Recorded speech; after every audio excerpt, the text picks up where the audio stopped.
I've been living in Gray Hills all of my life. All 42 years of it. There's nothing special about living here. Just your typical small town. Yeah, I've heard the rumors. Outsiders say strange things happen here. And to be honest, I don't see it. Just silly people with their wild imaginations. Most folks know each other. Everyone, for the most part, is friendly. Hell, I've been friends with the same guys since elementary. Though, every once in a while, some do escape. Move away to do better and bigger things. I use the word escape light-heartedly. I don't think anyone truly escapes from here. It's more about a temporary relocation. Your body might leave, but your heart always belongs to Gray Hills, no matter how far you try to get away. I had a buddy leave once. Left on one of those football scholarships. Old Jake was one of a kind. Tall and athletic. Honestly, I thought the man was invincible. And maybe he was. Perhaps it was his mind that was weak. I figured when he left, he would never come back. Not bother to blink an eye for his once home. Maybe he would be the one to never return. I mean, why would he? With such a promising career. It only took him 2 years to make it back. We poked at him for a few days, joshing him every chance we got.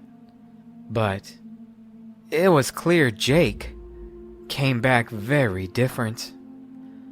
Something was off about him. He no longer smiled. He didn't care for much. We would talk about football and he just seemed lost. That's a good word for it. It was like he was lost in his own mind. Nothing excited him. Well, almost nothing. One thing he seemed to pick up while he was gone was his desire for food.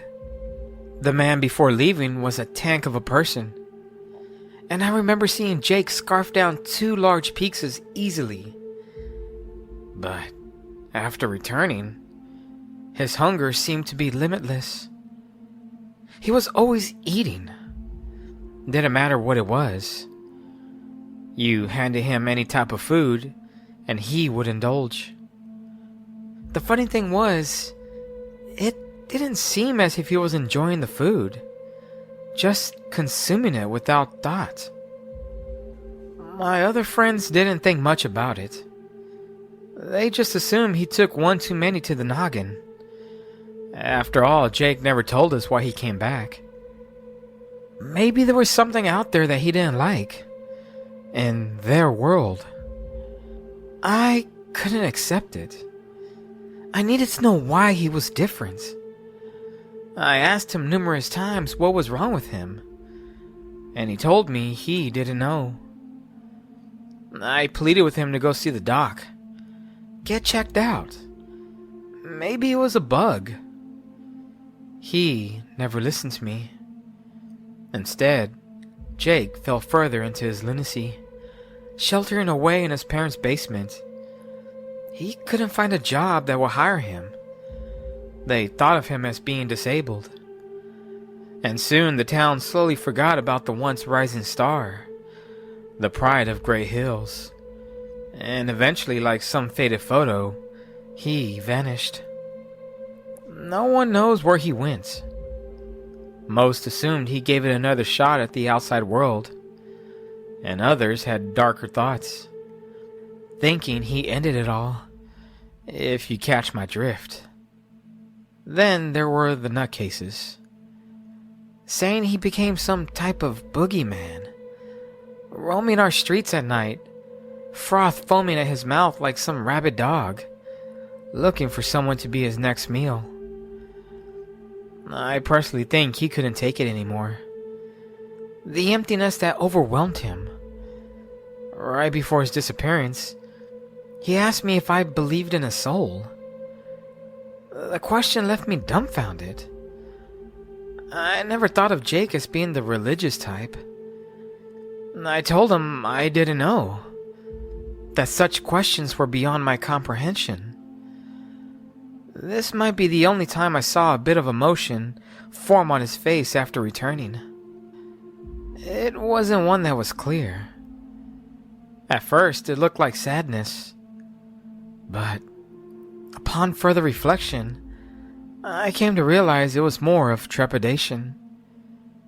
I think whatever scared him so bad to come back home had finally caught up to him. I only hoped his demise was quick and not painful. Others that left were like him. They would leave but come back different. Like something was missing. Perhaps their soul. I try not sticking my nose into other people's business. I usually ignored the chatter and lived my life the best I could. Throughout my life, there's been times where I met some out-of-towner telling me to leave with them, promising me a good time. But baby blues and a cute smile were never enough to convince me to leave. I even fell in love once with a girl a few towns over. She told me that she wanted me to visit her for once, since she was the one that did all the traveling. I made it clear that I wasn't going anywhere, though I professed my love for her, but also told her that my heart would always remain here in Gray Hills. We broke up after that, and I accepted the fact that I might just die alone. I never married, nor had children. Instead, I shared my love with animals. I've cared for them all. Dogs, cats. Hell, I've even had several raccoons. I don't keep them for long. I usually find a stray and feed them until they feel the need to move on. I don't blame them for that. There is a large world to see out there. So at least I thought. Because one thing I realized by observing these creatures is they usually didn't leave our small town. Maybe that's just the nature of animals. They like to stay close to their own environment, dominating new grounds in a small radius. But I noticed they never crossed the threshold of our border. Now, it's not like I'm waiting by our town's welcoming sign to see if they leave. Well, not intentionally. Not at first. One night I stayed up late. Just finished up a 12-hour shift at the dock.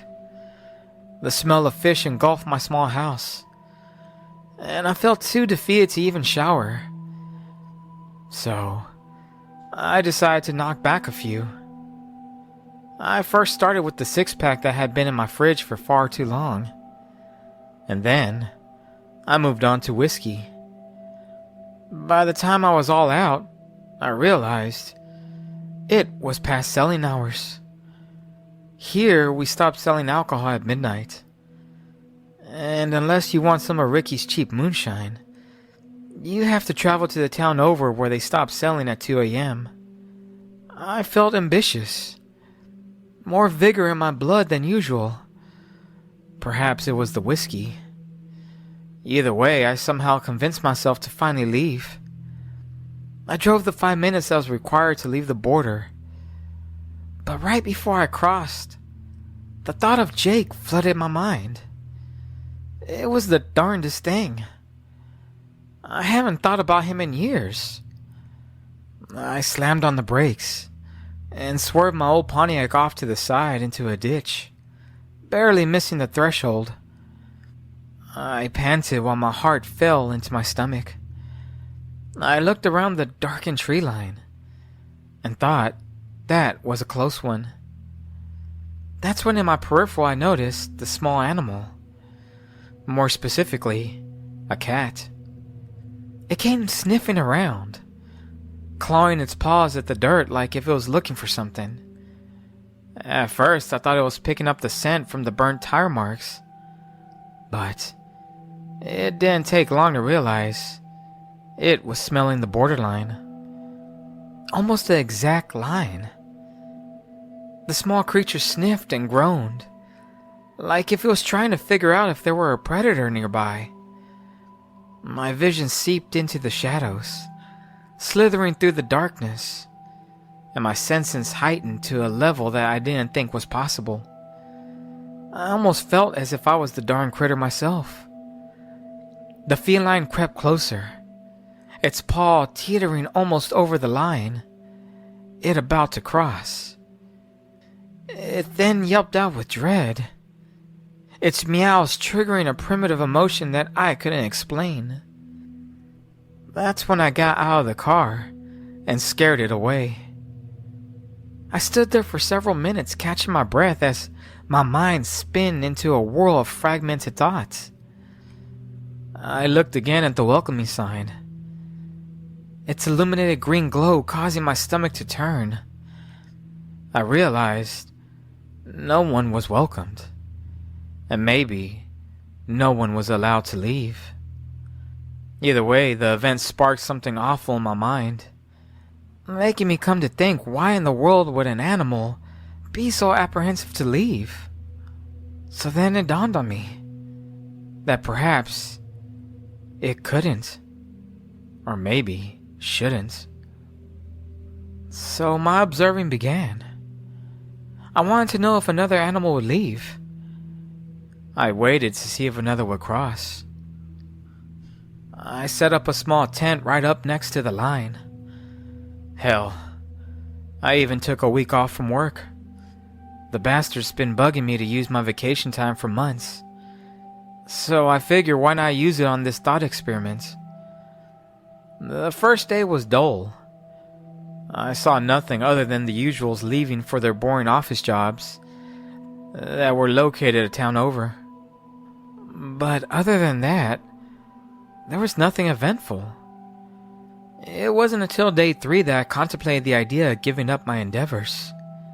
But almost like if it was divine intervention, a small critter came up to the borderline. A small rabbit. The damn thing did the same as the cat.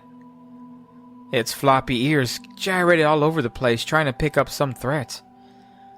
I held my breath, not wanting to scare it away. It sniffed the floor and inched closer to the border.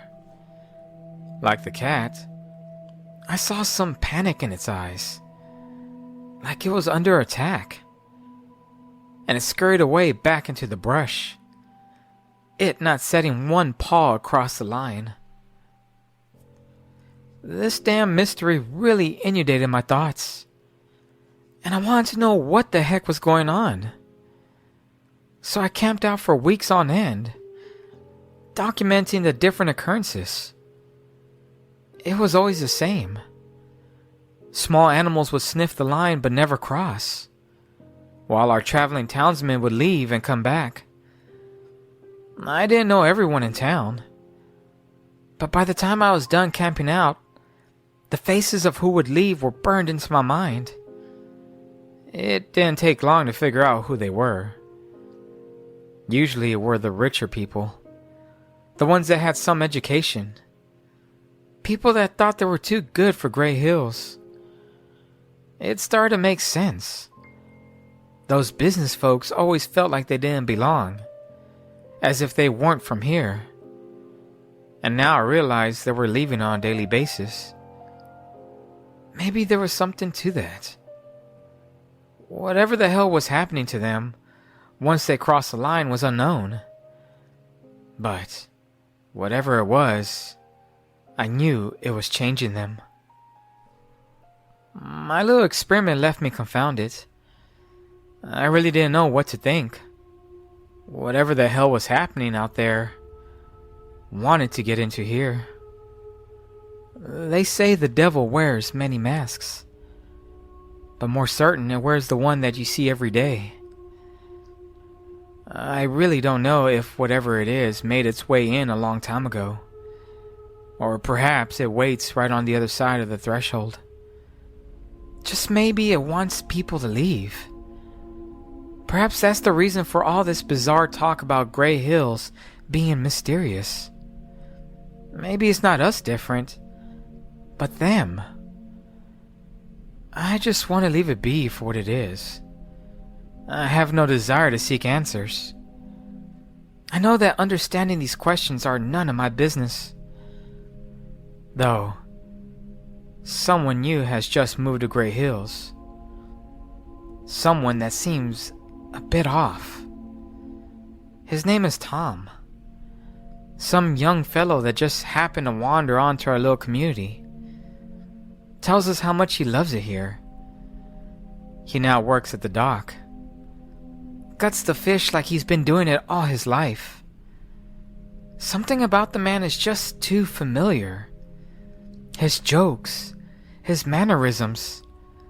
There's something about him that I can't place my finger on. One day we go out for pizza. The man scarfs down 2 large without a blink. He then goes on about football and how he's going to be a star one day. I laugh, telling him I had a buddy like that once.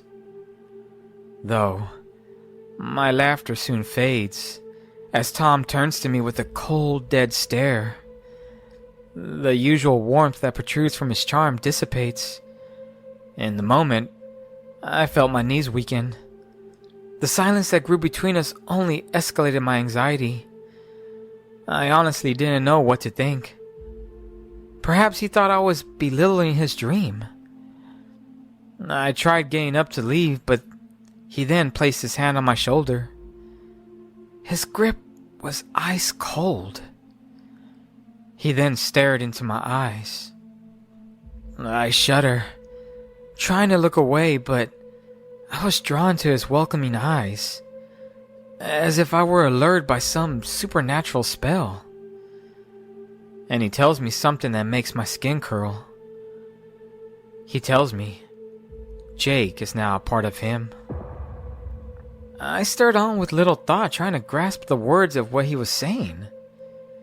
I never told him Jake's name. What did he mean that he was now a part of him? I gasped out with disgust, thinking it was some sick joke. But the grin that formed on Tom's face made me realize that this was no gag. I wanted to ask the man what he meant. Where was Jake? But the only thing that came out of my mouth was pure gibberish. Word vomit. And the mutters that flowed off my lips only showcased how timid I really was. I'm not proud to say, but I was so frightened that I ran back home, locking all my doors and windows. I even slept with the lights on. The next day, I dreaded going to work, not wanting to see Tom. But I was told that no one by that name ever worked for the dock. Now, most might think I've lost my marbles by everything that I'm saying. But anyone that knows me as a man of integrity. And everything I've witnessed about our boarder or Tom is the truth. I decided to let sleeping dogs lie. Like I've always said, I don't go around sticking my nose where it don't belong. But as of lately, I've been getting strange texts from a number I don't have stored in my contacts. They say they're Tom. But worse, they tell me to come see them. That they want me to cross the line. Like I've said before, my heart will always belong to Gray Hills. And I planned on never leaving. But something about those messages make me want to go to the border and cross. Maybe it's time to find out what happened to Jake. I don't know how much longer I could hold off the urge of going. My mind tells me no, but my soul is drawn to the outside. Though one thing is for sure. It is not us, the people of Gray Hills, that is bizarre, but the outside world. Perhaps they are stealing our souls.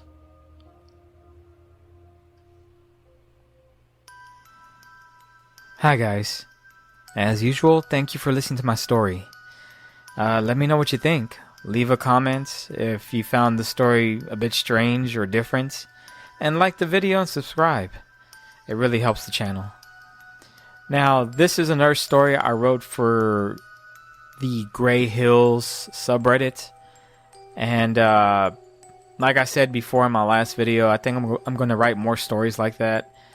So I'm working on a few other stories that don't revolve around this world, but it's kind of fun to kind of have a same theme going on, or a same town. Like one of my favorite authors is Bret Easton Ellis, and he has like his own universe where characters from one book that are kind of insignificant will be the main character of another book. And I always found that kind of style of writing pretty unique, pretty neat. So it's kind of cool to have like one centralized place where some of my characters can interact with each other. Anyway, I hope everyone is doing well and is having a great weekend and are ready for the week. So for now, that's it, guys. I hope you have a good week, and I'll see you in the next video. Bye.